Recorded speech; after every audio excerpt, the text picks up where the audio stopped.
O Halloween sempre foi uma das minhas noites favoritas do ano. Eu adoro tudo, desde as origens pagãs até a versão moderna, com o trick or treating, também conhecido como a busca por doces. E também tem os filmes meio bregas e as fantasias. Um ano, minhas amigas e eu decidimos sair para pedir doces, como fazíamos todo ano. Talvez já fôssemos um pouco velhas para isso, mas era tradição e sempre nos divertíamos muito. Íamos de casa em casa pegando doces, apesar dos olhares de pais que talvez achassem que já éramos velhas para isso. Éramos muitos e minha crush estava conosco, deixando a noite ainda mais divertida. Nesse bairro, as casas costumavam dar barras grandes de chocolate e quase todos decoravam com enfeites sofisticados de Halloween. Ao me aproximar de uma das últimas casas antes de voltar, vi uma silhueta assustadora no gramado, parecendo alguém pronto para assustar quem passasse. Uma silhueta alta usava máscara branca, olhos cobertos de preto. Era difícil saber se era um manequim ou uma pessoa, pois estava totalmente imóvel. Quando passei, a silhueta de repente me agarrou pelo braço, quase me matando de susto. O homem se inclinou em minha direção e disse suavemente pela máscara: "É você, o gato." Em seguida, ele fugiu para os fundos da casa. Todas nós gritamos, rimos e corremos até a porta para pegar doces. Pensávamos que era um dos donos da casa participando da encenação para assustar. Pegamos os doces e, ao sair, falei para a senhora na porta que o cara era assustador e que ela podia pedir para ele não agarrar tão forte. Ela me olhou como se eu falasse algo maluco. Perguntei se ela estava bem e ela respondeu com voz nervosa: "Você é a segunda hoje à noite a me contar isso. Meu marido está lá dentro e não há ninguém fora para assustar as crianças." Assustada, corri para meus amigos, achando que talvez fosse só uma brincadeira dele. Seguimos pelo bairro. Um momento. Finalmente, alguns dos meus amigos se separaram do grupo principal e os que restaram decidiram ir para minha casa. Ao passar novamente em frente àquela casa, queríamos ver se o grandalhão ia aparecer de novo, mas dessa vez a casa estava toda apagada, como se ele não tivesse mais doces desde a calçada. Olhei para os fundos da casa e lá estava o mesmo cara com a máscara branca. Ele acenou para a gente. Minhas amigas disseram para ignorar, que ele devia morar ali e só queria assustar a gente. Quando eu quase chegava em casa, me virei e vi que o cara estava nos seguindo. Eu gritei para ele: "Qual é o seu problema?" O grupo então se virou e tentou evitá-lo para não vê-lo mais. Minhas amigas começaram a perceber que eu estava realmente assustada. Quando cheguei em casa, me senti mais segura e tentei pensar em outra coisa. Trocamos nossos doces, conversamos e assistimos um pouco de TV. Às vezes alguém fazia piada sobre meu homem assustador e ríamos da situação. Quando meus amigos saíram, me preparei para dormir. Eu estava no meu quarto tirando a maquiagem quando dei uma olhada pela janela. E lá, no meu jardim, tinha alguém parado. Achei que estava alucinando. Desci para a sala e vi o homem de máscara branca na porta dos fundos, tentando entrar e sacudindo a maçaneta. Gritei para chamar meu pai. O homem levantou a cabeça para mim, acenou de novo, exatamente como antes. Meu pai desceu correndo e viu o homem, que nem se mexia. Meu pai chamou a polícia, que chegou em 2 minutos. Prenderam o homem e o levaram ao carro deles. Nunca vou esquecer o rosto dele. Ao retirarem sua máscara sem expressão, seu rosto ficou ainda mais imóvel. Ele tinha o cabelo curto, loiro, sujo, e seus olhos nem piscavam. A boca dele estava fechada, sem nenhuma expressão. Mas pouco antes de entrar no carro da polícia, ele virou a cabeça para mim e esboçou um sorriso sinistro, um sorriso que não parecia vir de alguém consciente, um sorriso arrepiante. Até hoje eu penso naquela noite de Halloween. Mesmo que essa experiência tenha sido assustadora, sou grata por ela não ter sido pior.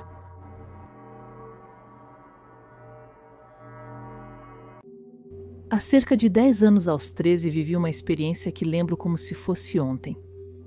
Primeiro, eu já era alta para minha idade, 1,78, e frequentemente me confundiam com uma adolescente de 16 anos. Na época, eu morava com meu tio Jared, a esposa dele, as 2 filhas deles e minha avó. Jared iniciou seu negócio de limpeza e manutenção de piscinas e spas, precisava lidar com produtos químicos e equipamentos pesados, e era excelente no que fazia. Ele é alguém que as pessoas gostam naturalmente.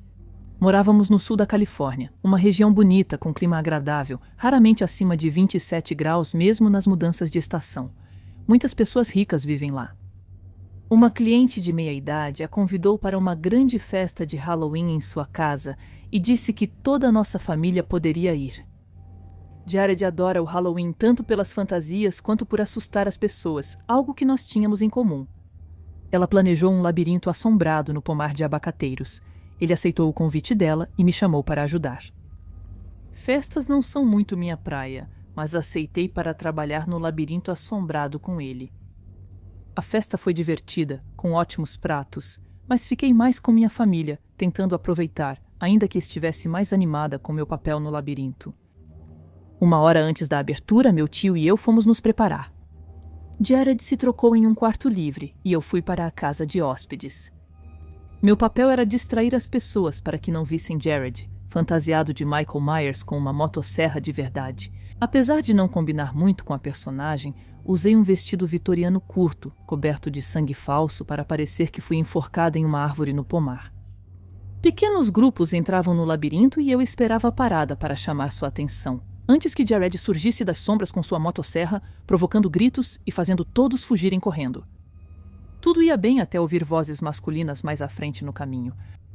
Me preparei para receber outro grupo, me divertindo com os gritos dos convidados.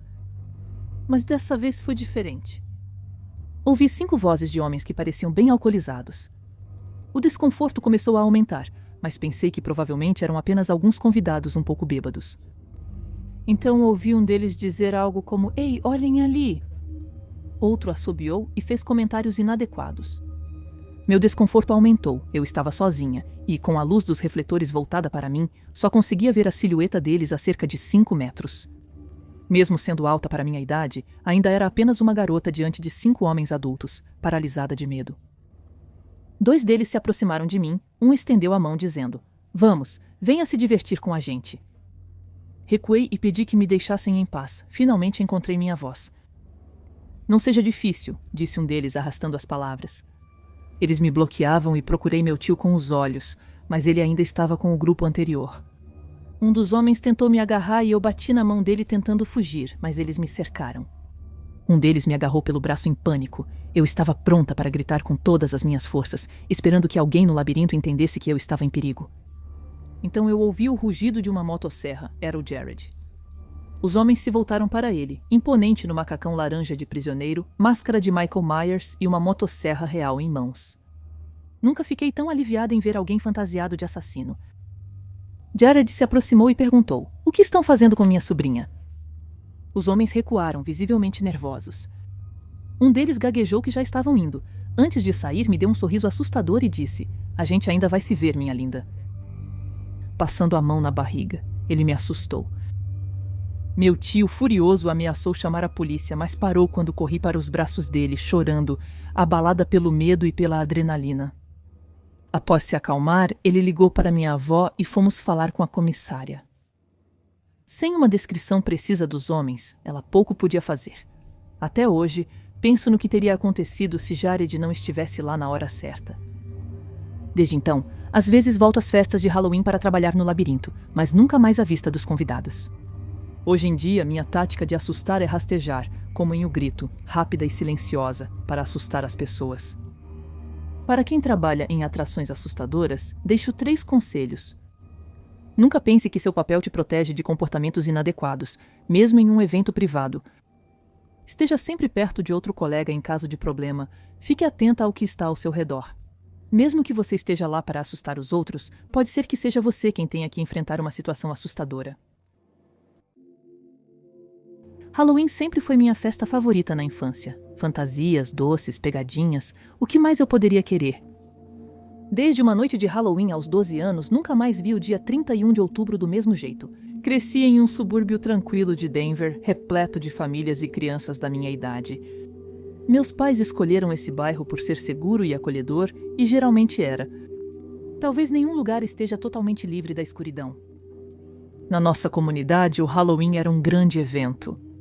Todos enfeitavam suas casas e as crianças passavam semanas escolhendo fantasias e planejando o trajeto para pegar os melhores doces. Com meus 2 melhores amigos e Tyler, adorávamos separar nossos doces após uma longa noite de doces ou travessuras. Quando eu tinha 12 anos, passamos a tarde de Halloween na casa da árvore do quintal, preparando fantasias e o itinerário para a noite. Decidimos nos fantasiar de caça-fantasmas, usando mochilas de prótons caseiras que meu pai ajudou a montar. Estávamos ansiosas e empolgadas, ajudando a terminar as fantasias antes de sair ao anoitecer. Foi uma noite perfeita. Josh, Tyler e eu saímos com nossos pais, que nos seguiam de perto para nos vigiar. Percorríamos o bairro tocando campainhas e gritando doces ou travessuras em cada casa. Tudo estava indo bem e nossos sacos estavam se enchendo rapidamente de doces. Depois de algumas horas, estávamos prontos para voltar para casa. Josh e Tyler vieram para a minha casa para que pudéssemos separar nossos doces juntos. A gente derrubou tudo no chão da cabana e começou a fazer montes de chocolates, balas de frutas, salgadinhos. Estávamos totalmente concentradas nas nossas trocas. Tyler disse que precisava ir ao banheiro, mas preferiu ir atrás de uma árvore no jardim em vez de usar o banheiro dentro de casa. Josh e eu continuamos nossa troca. Enquanto isso, alguns minutos se passaram e Tyler ainda não tinha voltado. Brincamos que ele podia ter se perdido, mas após 5 minutos ficamos preocupadas. A árvore para onde ele foi estava a só 6 metros da cabana. Não era para demorar tanto. Descemos da cabana e fomos cautelosamente até onde o vimos pela última vez. Enquanto avançávamos pelo jardim, o vento começou a soprar, espalhando folhas aos nossos pés, e a lua se escondeu atrás das nuvens. Estávamos no meio do caminho até a árvore quando um grito dilacerante rompeu a noite. Parecia o grito do Tyler, mas distorcido e com uma brutalidade que eu nunca ouvira. Josh e eu ficamos paralisados, olhos arregalados enquanto nos olhávamos. O grito ecoou de novo, assustador, gutural, vindo da sombra da árvore lá dentro, gritando para chamar nossos pais. Meu pai e a mãe do Josh saíram correndo, e nós tentávamos, chorando, explicar o que tínhamos ouvido. Os adultos procuraram com lanternas no jardim, mas não acharam nada. Sem sinal do Tyler ou do que causou o barulho horrível. A mãe do Josh correu até a casa do Tyler enquanto meu pai chamava o 911. A polícia chegou, mas não encontrou sinal algum. Nem preciso dizer que a noite de doces ou travessuras acabou ali. Ficamos juntos enquanto esperávamos ansiosos por notícias, e por volta da meia-noite finalmente ouvimos alguém bater na porta. Era o Tyler, escoltado por um policial, e ele parecia perfeitamente normal, nem assustado, nem machucado. Ao perguntarmos o que houve, parecia ser o Tyler. Ele disse que só foi urinar atrás da árvore e logo voltou. Mas como não estávamos mais na cabana, ele achou que voltamos sem ele. Ficamos incrédulas. Era impossível Tyler voltar à cabana sem ser visto naquele pequeno jardim, e ouvimos claramente gritos que pareciam dele. Tyler afirmou que nunca gritou, apenas fez uma breve pausa para ir ao banheiro. Nossos pais ficaram perturbados, mas aliviados. Já estávamos assustados, então Tyler só foi para casa depois. Naquela noite, dormi com os cobertores puxados por cima da minha cabeça, prestando atenção para ouvir possíveis gritos vindos de fora, mas nenhum som foi ouvido. No dia seguinte, tudo parecia normal. Continuamos nos divertindo, separando doces e contando histórias de fantasmas, como fazíamos após todo o Halloween. Havia um incômodo silencioso entre nós. Sempre que nos olhávamos, sabíamos o que ouvimos e que não vinha da nossa amiga. Tyler se mudou no ano seguinte, e Josh e eu nos afastamos no ensino médio. Nunca mais falamos sobre aquela noite. Nunca mais fui pedir doces no Halloween desde então. Mesmo agora, na casa dos 20 anos, fico ansiosa assim que o sol começa a se pôr na noite de Halloween. Hoje, as sombras parecem se mover de um jeito estranho, trazendo sussurros inexplicáveis. Não importa o que foi ao meu jardim naquela noite, não quero ver aquilo de novo.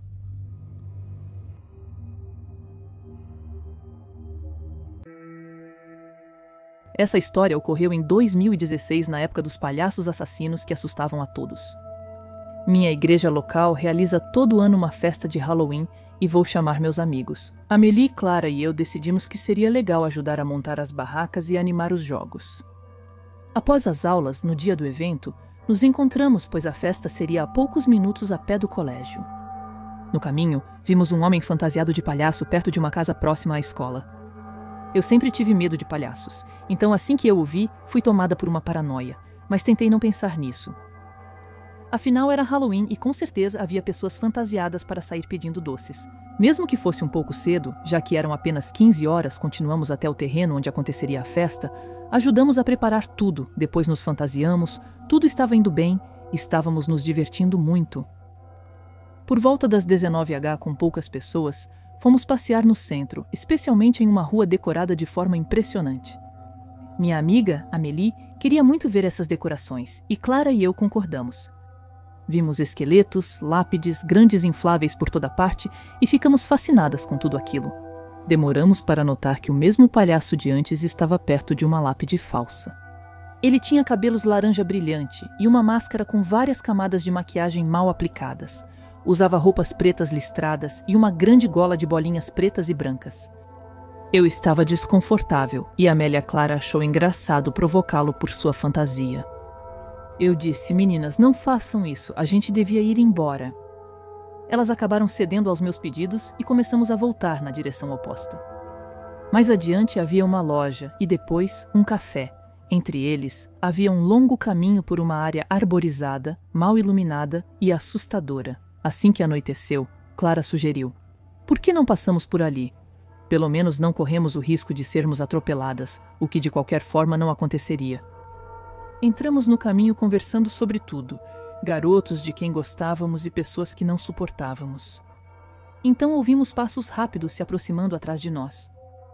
Ao nos virarmos, vimos o mesmo palhaço de antes, mas desta vez, em vez de ficar parado nos encarando, ele corria em nossa direção a toda velocidade, brandindo o que parecia ser uma faca de açougueiro acima da cabeça. Como loucas, começamos a correr o mais rápido que podíamos em direção à festa. Mas por milagre, ele tropeçou em um galho. Ao olharmos para trás, ele se levantava devagar do chão. Não perdemos um segundo e continuamos correndo. Quando chegamos, explicamos o que tinha acontecido para o nosso pastor, que imediatamente chamou a polícia. Um policial colheu nossos depoimentos e vasculhou os arredores. Ele não encontrou nada além da faca que o palhaço tinha deixado onde ele caiu. Nosso pastor nos levou de volta para casa porque estávamos assustadas demais para ficar do lado de fora. Talvez não seja a história mais assustadora, mas foi a que me marcou por anos. Hoje tenho 22 anos e ainda morro de medo de palhaços. A coisa mais assustadora que já me aconteceu foi na noite de Halloween, em 1999. Lembro que caiu num sábado naquele ano, porque eu era barman de 22 anos na época. E toda vez que o Halloween caía num fim de semana assim, a gente já sabia que ia ser uma noite insana. Naquela época, eu morava em Morgantown, Virgínia Ocidental, e o Halloween era um grande evento para os estudantes, principalmente os veteranos, que já podiam comprar bebida alcoólica. E a gente organizava concursos de fantasias, fazia competições, passava filmes de terror nas televisões, tinha bares, era um grande evento. Mas como o Halloween caiu em um sábado naquele ano, a galera local ia se misturar com o pessoal da universidade, com os estudantes. Então, a noite prometia ser bem agitada. Uma das maiores festas de Halloween já vistas no bar. Naturalmente, eu estava muito animado com a ideia de viver essa noite. Então, imagine a minha decepção quando no próprio dia, meu chefe me liga para pedir um favor. Meu chefe e seu sócio eram donos de vários bares e restaurantes, e um deles ficava em Fairmont, a cerca de 24 quilômetros ao sul de Morgantown. Eles ficaram sem funcionários naquele sábado, 31 de outubro, e meu chefe me pediu para ir até lá trabalhar à noite. Como barman, eu poderia ter dito não e pedido para ele procurar outra pessoa, mas eu sabia que fazer esse favor para ele me colocaria em uma posição muito boa. Quando chegasse a hora de pedir folga no Natal, então eu disse sim. Escolhi a camisa e a calça que consegui encontrar. Como o lugar era bem mais chique que o bar onde eu trabalhava. E fui para o trabalho por volta das 15h30 para montar o bar deles, pensei que não seria tão ruim porque o lugar fechado é. Por volta das 23h, o pessoal da cozinha me disse que todo mundo geralmente ia embora por volta das 23h40. Achei que poderia ir de carro para casa e depois caminhar até o bar para curtir as últimas horas do Halloween. Lambda. Meu turno se estendeu mais do que o previsto, mas quando finalmente terminou, pulei no meu carro e fui para Morgantown. O que eu deveria ter feito era pegar a estrada 79 como já tinha feito antes, mas dessa vez eu estava em Fairmont. Pegar a estrada 79 significaria voltar pelo mesmo caminho, então pensei que seria mais rápido pegar a estrada 19 e depois seguir por uma rota diferente. Provavelmente isso não diz nada para quem não conhece a região. Então vamos apenas dizer que peguei um atalho C, um grande erro. As estradas eram muito mais sinuosas e muito menos iluminadas. Sempre que eu prestava atenção na estrada e tentava manter a direção, não me sentia seguro. Eu fiz cerca de 80 a 90% do caminho até Morgantown, sempre dirigindo com cuidado. Eu estava atento à estrada e consciente do perigo quando um carro surgiu de repente nos meus faróis. Ela estava no acostamento da estrada, não se movia e a porta do passageiro estava aberta. Um homem se aproxima da porta do passageiro, me lança um olhar rápido enquanto passo por ele, um olhar que me faz pensar que talvez ele precise de ajuda. Eu podia ter continuado dirigindo, fingido que não vi e voltado para Morgantown. Mas uma parte de mim sabia que eu ia me sentir um verdadeiro covarde no dia seguinte, por deixar alguém preso na beira da estrada e pensar só em mim. Então eu diminui a velocidade, dei meia volta, não vou mentir para vocês, passou pela minha cabeça que dar meia volta podia ser uma má ideia. Era Halloween, a noite mais assustadora do ano. Mas eu pensei que, se eu parasse e o cara parecesse um assassino com machado, eu poderia simplesmente dar ré e sair em alta velocidade antes que ele transformasse minha pele em uma máscara ou algo assim. Percebi que a pessoa usava uma camisa branca de mangas curtas e a procurei com o olhar ao me aproximar com os faróis. Porém, ao parar, ela já não estava lá. No entanto, havia alguém no banco do passageiro. Mantive uma certa distância, abri a porta do meu carro e me inclinei para fora. Liguei para saber se ela estava bem, mas não respondeu e continuou olhando para longe, como se não me ouvisse. Ela parecia estar bem, então saí do meu carro para ir até ela. Mas a cada passo que eu dava em direção ao carro, percebia que havia algo errado com a mulher que eu observava. Tinha algo no olhar vidrado dela, meio acordado. E antes mesmo de abrir a porta, percebi que ela talvez nem estivesse consciente. Notei que, se tivesse estacionado meu carro em outro ângulo, teria visto ela antes de me aproximar. Mas tive que esperar até estar perto do carro, onde eu quase podia tocá-la, para perceber que ela estava morta. Alguém a esfaqueou várias e várias vezes, no estômago e depois nas coxas. A camiseta dela era escura e não mostrava, mas o jeans estava encharcado de sangue. Eu não conseguia acreditar no que estava vendo por um segundo, quero dizer, havia tanto sangue escorrendo do banco e caindo no chão do carro. Não sei se ela morreu ali ou se alguém a colocou no banco assim. Mas eu me lembro que ela parecia incrivelmente tranquila, não tranquila como se estivesse feliz, mas tranquila como se tivesse escolhido desistir. Em certo momento, lembro de ter ficado paralisado por alguns segundos, ou ao menos foi o que pareceu. Talvez minha mente cheia de adrenalina tenha feito parecer que durou mais do que realmente foi, porque eu fiquei parado ali tempo demais. Outro pensamento surgiu. Onde estava o homem de camisa branca que eu tinha visto? Eu ainda me lembro de como essa pergunta me deu arrepios. Não digo isso só para mostrar o quanto eu estava assustado. Sim, eu estava com medo, mas eu realmente podia sentir. Era como se eu realmente pudesse sentir o terror passando por mim. Ao me virar para o carro, rezei para não vê-lo por perto, nem bloqueando o caminho antes de eu escapar. Não consegui vê-lo, mas lembre-se que deixei meu carro ligado com os faróis acesos. Eu sempre olhava as manchas escuras perto dos faróis achando que eles podiam estar ali, mas eu não conseguia ver. O simples fato de olhar por cima do ombro me fez sentir incrivelmente vulnerável e fraco. Então voltei para o carro, mas aí vi algo que me fez pular de susto. Havia uma fileira de árvores a apenas 10, 15 metros do carro. E mesmo com minha visão noturna prejudicada pelo brilho dos faróis, vi algo pálido se movendo entre os troncos das árvores. Era o homem de camisa branca, com certeza, ele me observava na escuridão. Ainda não tenho 100% de certeza de que era realmente ele, mas eu não fiquei por perto. Descobrir se minhas suspeitas eram verdadeiras ou se ele esfaqueara a garota. Não dava para saber o que ele faria comigo para eliminar uma testemunha. Corri para o carro e executei meu plano de fuga. Senti um profundo alívio quando pisei no acelerador. E nem preciso dizer que não saí de casa. Naquela noite voltei para meu apartamento de carro, liguei para a polícia e fiquei no telefone. Enquanto esperava eles chegarem, contei o que tinha visto, que tipo de carro eu achava que era, como era a aparência da mulher. O trecho exato da estrada em que eu estava naquele momento.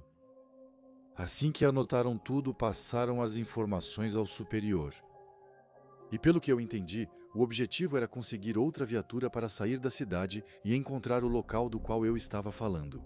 Como era fim de semana de Halloween, não havia ninguém disponível no departamento. Então, eles me perguntaram se eu poderia dar uma volta para mostrar exatamente onde estava o carro. Se eu saísse da estrada, meu carro poderia deixar marcas de pneus. Se fosse mesmo um caso de assassinato, o tipo de pneu do carro poderia decidir entre condenação ou absolvição. Por isso precisavam da minha ajuda. Eles não procuravam o carro, achavam que ele já havia fugido da cena.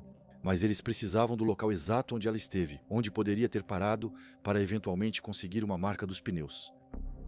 Após a explicação, não hesitei em doar meu tempo. Se meu depoimento pudesse prender alguém ou deixar um assassino livre, a escolha era clara. Então eu segui os policiais até o carro deles, entrei no banco de trás da viatura deles e eles estavam certos ao dizer que o carro não estaria mais lá. Consegui refazer meus passos até achar o canto de grama e árvore onde o carro estava. Nós esperamos lá por um tempo, até que outra viatura apareceu para garantir a segurança da área, e então acabei voltando para o meu apartamento. E se isso aconteceu depois de todos os bares fecharem? Deixe-me te dizer que eu nunca precisei tanto de um copo na minha vida. Felizmente, meus colegas e meu chefe ainda estavam no bar onde eu trabalhava e ficaram por lá depois do horário de fechamento, aproveitando alguns drinks juntos. Eu parei, eles me deixaram entrar e eu disse para eles... Assustadoras para contar para eles. Naquela noite ganhei cervejas grátis que me ajudaram a esquecer a história. Voltar sozinha para meu apartamento já era diferente. Não tive pesadelos ao reencontrar aquela mulher, mas isso ficou muito tempo na minha mente. Depois disso, os policiais só ligaram mais uma vez para confirmar detalhes sobre o carro e o homem que vi. Mas depois disso, não ouvi mais nada sobre o assunto, exceto por alguns artigos nos jornais locais. Ainda penso nisso até hoje, especialmente por volta dos meses de outubro e novembro. Todo ano eu sempre me pergunto se os policiais pegaram o cara, se ele realmente matou a garota ou se ele só tentou levá-la para o hospital, depois que outra pessoa a atacou. Às vezes acho que vejo um fantasma todo Halloween, mas não como as pessoas pensam. Não sou assombrado por um espírito translúcido que flutua pelos corredores escuros, sou mais assombrado pelo olhar daquela mulher. Aquele olhar mostrava que ela havia perdido o apego à vida. Aquele que transmitia um ar de paz, como se a morte já não a assustasse mais.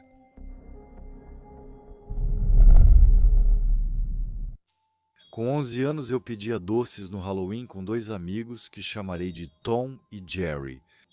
Já era quase noite e a maioria das crianças já tinha ido embora.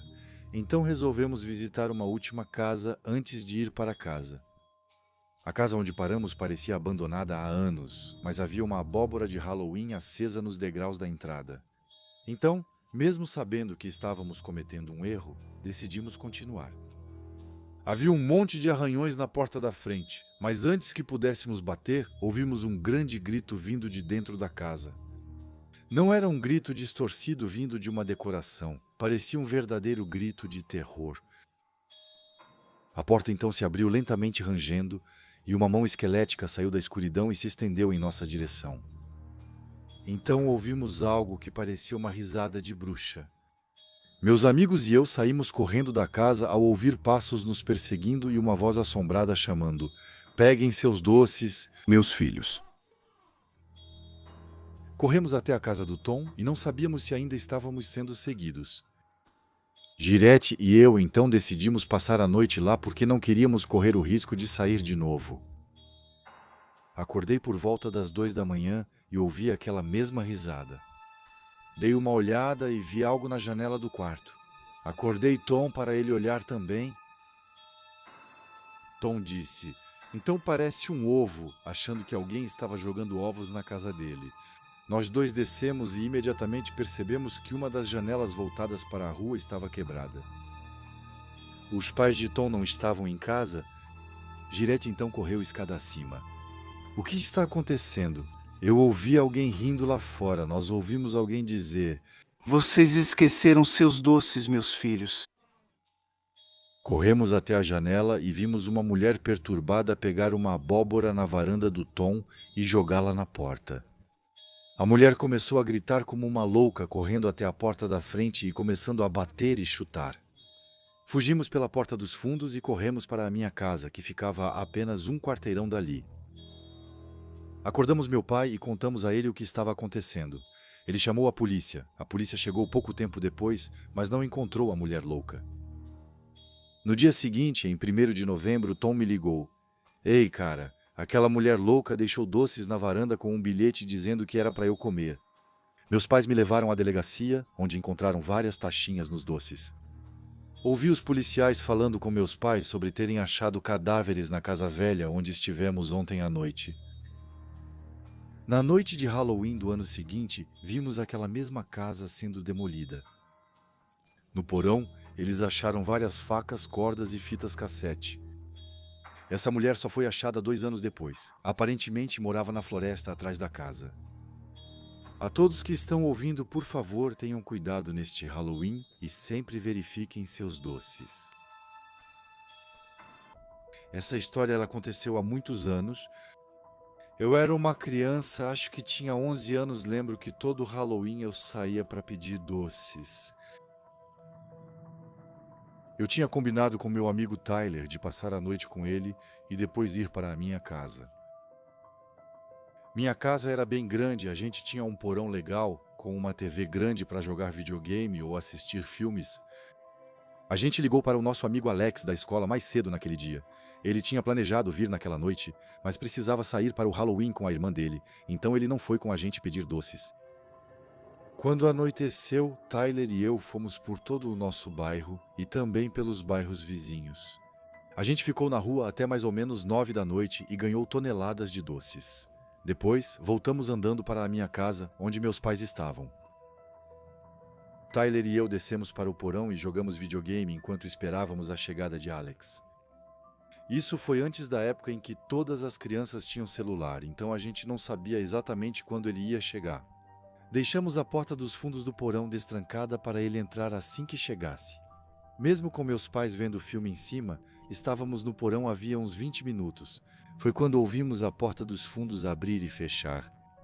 Era na entrada do cômodo onde estávamos e supusemos que era o Alex chegando. Eu o chamei de onde estávamos e disse para ele se juntar a nós, mas não ouvi o Alex me responder. Levantei e fui ao corredor, perto da porta dos fundos, mas não havia ninguém. Foi estranho, pois eu tinha tanta certeza de ter ouvido a porta abrir que voltei para perguntar ao Tyler se ele também ouviu. Ele me disse que sim, ele tinha ouvido exatamente a mesma coisa que eu. Então eu olhei ao redor do porão mais uma vez, mas não havia ninguém. Talvez fosse o Alex que tivesse aberto a porta, mas ele decidiu ir para a frente ou algo assim, quem sabe. Voltei a jogar videogame com o Tyler. 5 minutos depois achei que ouvi alguém andando no corredor, depois ouvi outra porta se abrir e se fechar. Onde estávamos completamente fora de vista da porta dos fundos do corredor, onde ficam os quartos de hóspedes. Parecia que a porta de um dos quartos tinha batido. Eu me levantei e me aproximei, o que me permitiu ver que uma das portas estava fechada. Eu não me lembrava exatamente se ela estava aberta ou fechada antes, mas eu tinha quase certeza de que estava aberta. Eu fiquei um pouco assustado e voltei para falar com Tyler. Nesse momento, ouvi a porta dos fundos abrir e fechar. Depois ouvi a voz de Alex. Saí e o vi parado na frente da porta. Ao ver meu rosto, ele perguntou o que havia de errado. Só falei quando nós 3 estávamos na sala de estar. Contar a ele tudo o que tinha acontecido. Decidi procurar meus pais para contar tudo o que aconteceu. Porém, antes que eu conseguisse, ouvimos de novo a porta dos fundos abrir e fechar. Saí e vi que a porta do quarto, que estava fechada, agora estava escancarada. Corri até a porta dos fundos e a tranquei rapidamente. Depois subi correndo e encontrei meus pais. Meu pai desceu, olhou ao redor e saiu. Depois de fazer isso, ele voltou e disse que não viu nada. Nunca vi quem estava na casa naquela noite, mas isso me dá arrepios toda vez que penso nisso.